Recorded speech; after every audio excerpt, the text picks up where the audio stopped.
Assalamualaikum warahmatullah. Welcome back to our analysis of Tawaruq financing as a system that has replaced Murabaha financing, or in Malaysia that has replaced the Buy Al-Ina financing.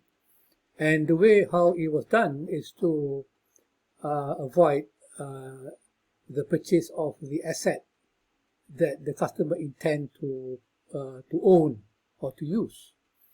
And therefore, by using Tawaruq, this system actually has decoupled the sale and purchase of asset desired by the customer from the bank to the main supplier. So meaning that when we look at Murabaha or Al-Ina, the first transaction was undertaken between the customer and the supplier, or the customer and the developer if we are looking at a whole purchase.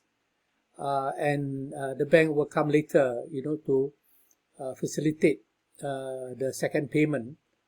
But when the bank is required to buy the asset from the customer, in the case of INA, that would be difficult because the transfer of title from the customer to the bank would be very difficult to do due to the administrative process that is quite complicated, and therefore many banks are not able to see the title transfer from the customer to the bank. At the same time, the limitation has been the purchase of asset by the bank that will trigger high amount of capital charges. By decoupling the sale and purchase of asset, meaning that now the Tawaruq system will simply provide the liquidity required by the customer to purchase the property, whereby right now, meaning that the bank would not be involved in the purchase of the property. So by decoupling, I mean that the sale and purchase agreement of the property will only take place between the customer and the supplier, or customer and the developer, or customer and the pre-owner.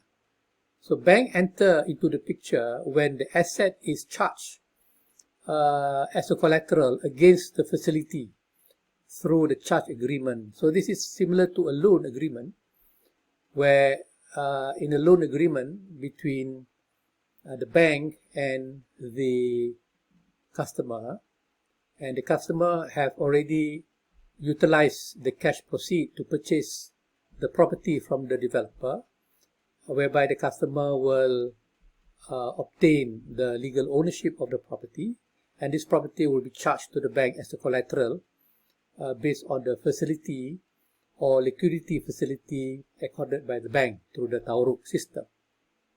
Okay. So using Tawaruq, the Islamic bank has taken over the ownership of the commodities, as evidence from the electronic certification issued by the Tawaruq system to the bank. So when we look at the Tawaruq system, where the bank will purchase the commodity from the vendor, and then whereby the bank will take ownership of this commodity, after which the bank will sell the commodity to the customer on credit basis. So this purchase of property, of commodities from the vendor and the bank selling the property to the customer, these are transactions taking place where the ownership of the commodity has been evidenced, from the electronic documentation issued by the Tawaruq system. So this time, the Islamic bank can reveal or can show or can prove that they own what they sell, right? And therefore the issue of selling what you do not own will not arise under the Tawaruq contract.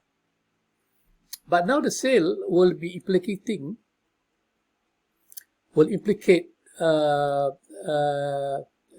meaning that the Tawaruq system is a conduit, to the purchase of the asset.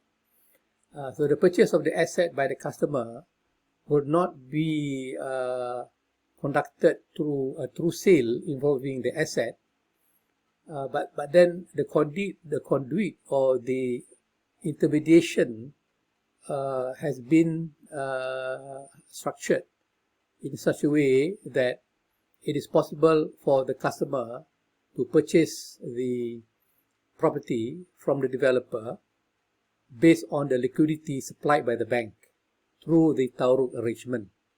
So this is how the Tawaruq system is run, and for that matter we need to provide some kind of example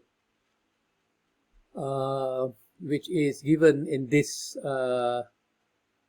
slide, which I would discuss a bit later on due to the time.